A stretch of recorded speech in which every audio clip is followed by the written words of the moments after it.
तो झारखंड के इतिहास में ऐसे आज के इस दौर में एक भी विधायक का नाम बताइए। अरे विधायक की तो छोड़िए, हम अपने जवान को हथेली में लेके घूम रहे हैं। जिस दिन 2 बजे रात को हम बेरवा में आए, हमारी गाड़ी में हमारा एक भी आरक्षण नहीं था। वे लोग सोच चुके थे। हमने कहा कोई दिक्कत नहीं है। हमने केवल ड्राइवर को फोन किया, वो भी अपने ससुराल में थे। क्योंकि आपको भी मालूम है मेरे घर में इतना जगह नहीं है कि हम 4 लोगों को ठहरने के लिए बोल सके। बगल में हमारे एक मित्र का घर है, वहीं रात रहने के लिए हम जाते हैं। वो विधायक है। हम 50 समितियां हैं। आप अपने आप को एक कीजिए। आज अपने निजी स्वार्थ का त्याग कीजिए।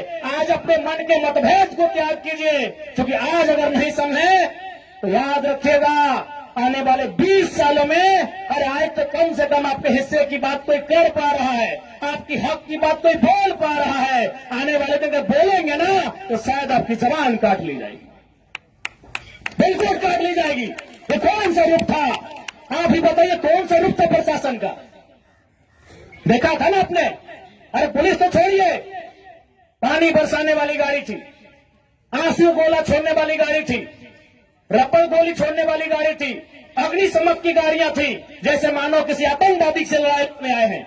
इतने बेशरम, इतने निर्लज हो चुकी है आज यह सिस्टम। एक विधायक है हम, ठीक है, हमारे समर्थकों ने गलत किया था, सही किया था, वो अलग विषय है। लेकिन प्रशासन का ये रूप, ये कौन सा संवैधानिक तरीका है भाई? एक महज मामूली क्वार्टर का विषय था। ऐसे ऐसे क्वार्टर धनबाद बोकारो में गिनेंगे तो शायद 1 लाख के आसपास होगा, 1 लाख आसपास होगा। एक मामूली क्वार्टर के लिए जो प्रशासन ने अपना एक घृणित चेहरा दिखाया, बिल्कुल ये घृणित चेहरा था प्रशासन का, ये नफरती चेहरा था प्रशासन का, ये असंवैधानिक अमानवीय चेहरा था प्रशासन का।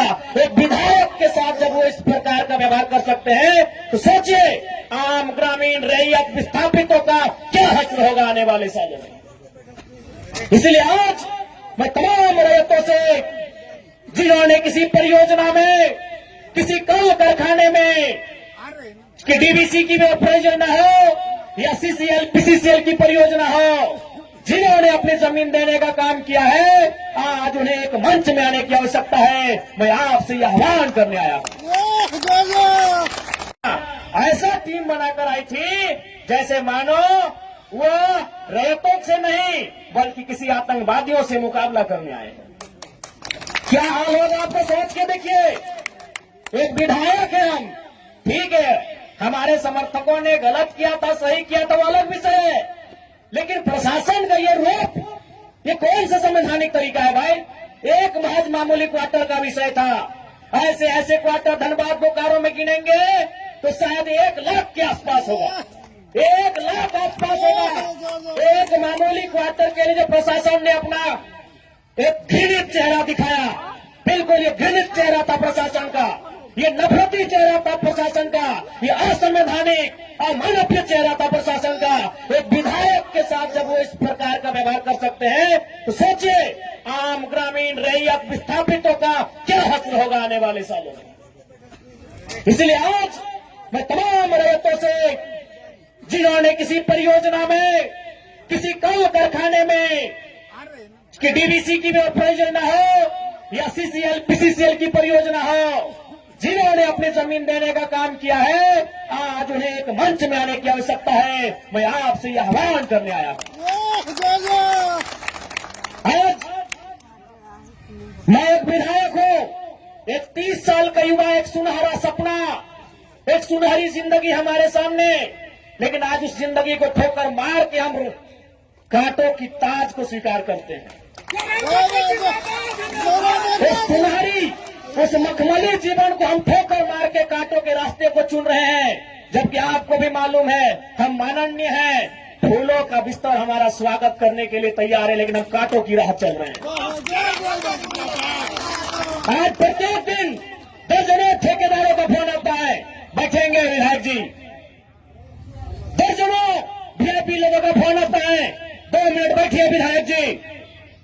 और आपको भी मालूम है उनके साथ बैठेंगे तो क्या डील होगा, आपको भी मालूम है। करोड़ों में ना सही लाखों में तो डील जरूर होगा। यानी एक मखमली बिस्तर को हम ठोकर मार के कांटों के साथ चल रहे हैं। किसके लिए? झारखंड के चितावाम के लिए हम चल रहे हैं। आज क्या कमी होगी, एक माननीय को क्या कमी हो सकती है भाई? हमें आवास मिलेगा, गाड़ी की सुविधा मिलेगी, टीए मिलेगा, हर प्रकार की सुविधा मिलेगी, भत्ता मिलेगा, हवाई यात्रा मिलेगा, रेलवे की यात्रा मिलेगी और लाखों रुपए की सैलरी मिलेगी। करते उस ऐशो आराम के जीवन को ठोकर मारते हुए हम आपके बीच विधायकी के साथ साथ अपनी जान को हथेली में लेके घूम रहे हैं। बताइए, तो झारखंड के इतिहास में ऐसे आज के इस दौर में एक भी विधायक का नाम बताइए। अरे विधायकी तो छोड़िए, हम अपने जान को हथेली में लेके घूम रहे हैं। जिस दिन 2 बजे रात को हम बेरमा में आए, हमारी गाड़ी में हमारा एक भी अंगरक्षक नहीं था। वे लोग सोच चुके थे। हमने कहा कोई दिक्कत नहीं है। हमने केवल ड्राइवर को फोन किया, वो भी अपने ससुराल में थे, क्योंकि आपको भी मालूम है मेरे घर में इतना जगह नहीं है कि हम 4 लोगों को ठहरने के लिए बोल सके। बगल में हमारे एक मित्र का घर है, वहीं रात रहने के लिए हम जाते हैं, वो विधायक है। हमने तुरंत कहा कि अगर हम अपने अंगरक्षक को लेने के लिए जाएंगे तो शायद 10 से 15 मिनट का लेट होगा, उतना देर में हम कम से कम डुमरी की दूरी पार कर जाएंगे। 20 किलोमीटर हम 15 मिनट में सफर कर जाएंगे, इसलिए अंगरक्षक को सोने दीजिए, हम अकेले आएंगे। हम अपने जान को, अपने जीवन को हथेली में रख के चल रहे हैं। किस लिए? ताकि आज झारखंड की शोषित वंचित जनता को न्याय मिल सके। तो आप इतना तो कर सकते हैं, एक 30 साल का लड़का अपने आराम के जीवन को छोड़कर, ऐसो आराम को छोड़कर आज आपके लिए कांटों के रास्ते में चलने के लिए तैयार है।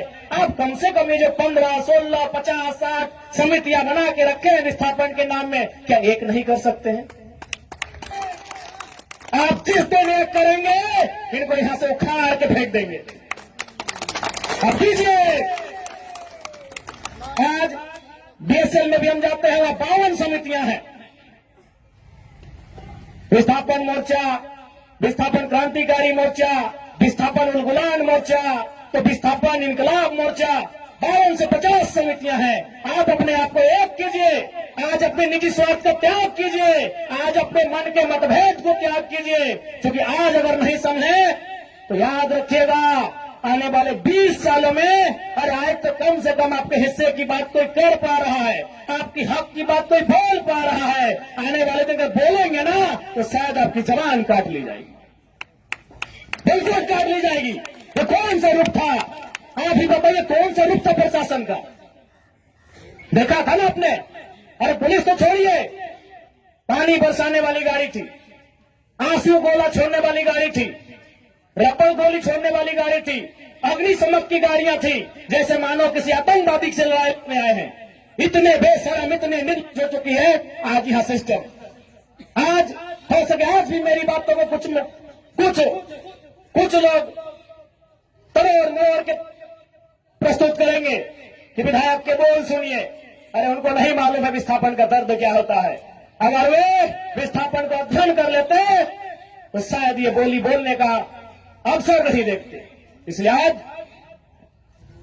मैं आपको स्पष्ट कहना चाहूंगा, और मैंने विधायक बनने से पहले ही कहा था, मैंने सांसद का चुनाव लड़ने से पहले ही कहा था कि आज जो हाल मैं देखता हूं पूरे झारखंड का, आज जो मैं अफसरशाही का व्यवहार देखता हूं, आज जो मैं प्रबंधन की मनमानी देखता हूं, मैंने बहुत दुखी होकर कहा था कि मैं पीएचडी का स्कॉलर हूं, लेकिन मैं शायद इस बात को आप लोग मेरा गलत कहें, लेकिन मैं कह रहा हूं कि कोयलांचल में रहने वाले लोग जो विस्थापित लोग हैं, वो हम दो, हमारे दो नहीं, 2 बच्चों को एक्स्ट्रा जन्म दीजिए और उनको केवल और केवल विद्रोह की भावना के साथ तैयार कीजिए कि आपको बदला लेना है।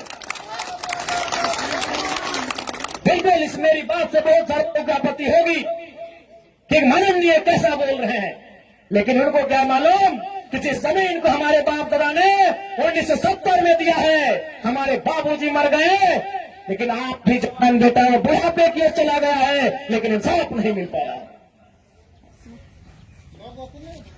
और ये तो गनीमत है। झारखंड के किसान भोले भाले हैं, झारखंड के किसान सरल हैं, झारखंड के किसान सीधे साधे हैं कि आज 1970 की लड़ाई को घिस कर अपने जीवन को, अपने खून को गला गला कर लड़ रहे हैं। अरे ये बंगाल याद होगा तो 1964-65 का दौर था। एक दिन पहले कुछ जमींदारों ने, कुछ सामंतवादियों ने एक किसान को मारा था। उन्होंने नक्सलवादी और नक्सलवादी जैसे घटना को अंजाम दे दिया था। एक दिन पहले। ये तो झारखंड के किसान हैं कि 70 साल से बर्दाश्त कर लिए। बंगाल के किसानों ने एक दिन बर्दाश्त नहीं किया था। आज आप नक्सलवादी सुनते हैं ना, नक्सली नक्सली नक्सली, ये डिक्शनरी का वर्ड नहीं है। नक्सली कोई पूरा वर्ड नहीं है। नक्सली बुरा हो सकता है, नक्सली वर्ड बुरा वर्ड नहीं है। नक्सली एक्चुअल में, वास्तव में बंगाल में दार्जिलिंग जो क्षेत्र है, वहां एक गांव है, उसका नाम है नक्सलवाड़ी। नक्सली कोई डिक्शनरी का शब्द नहीं है जिसको हम लोग झारखंड में सुनते हैं नक्सली। एक बंगाल का गांव है, उसका नाम है नक्सलवाड़ी। उसी गांव में घटना घटी थी। किसानों को कुछ जमींदारों ने, जमींदार को आप प्रबंधन से ही तुलना कर सकते हैं, जमींदार को आप प्रशासन से तुलना कर सकते हैं, तो कुछ जमींदारों ने, उस किसान का नाम था जंगल संथाल। लगभग 6 फुट ऊंचाई का वो किसान था, उसका नाम था जंगल संथाल। उस किसान के कुछ साथियों को लाठी डंडे से पीटने का काम किया था। बदले में एक ऐसा क्रांति आती है, उसे आप नेगेटिव कहिए, पॉजिटिव कहिए, वो विषय नहीं है कि आज उसे नक्सलवाद, नक्सली और नक्सलवादी का नाम दिया गया। वे किसानों की घटना थी। और उसकी तुलना में तो झारखंड के लोग सीधे साधे भोले भाले लोग हैं। आज 70 साल से पिस रहे हैं, आज 70 साल से घिस रहे हैं। आज कई पीढ़ियां बर्बाद हो गई। आंखों के सामने बूढ़ी माँ इलाज के अभाव में तड़प तड़प के मर गई। आंखों के सामने जवान बेटा बेरोजगारी से तंग आकर खुदकुशी कर लिया। आंखों के सामने इतनी घटनाएं घट गई। आंखों के सामने इतनी घटना घटने के बाद भी आज झारखंड बर्दाश्त कर रहा है। ये बंगाल होता तो आज नक्सलबाड़ी जैसी कई घटनाओं को अंजाम दे चुका होता। फिर भी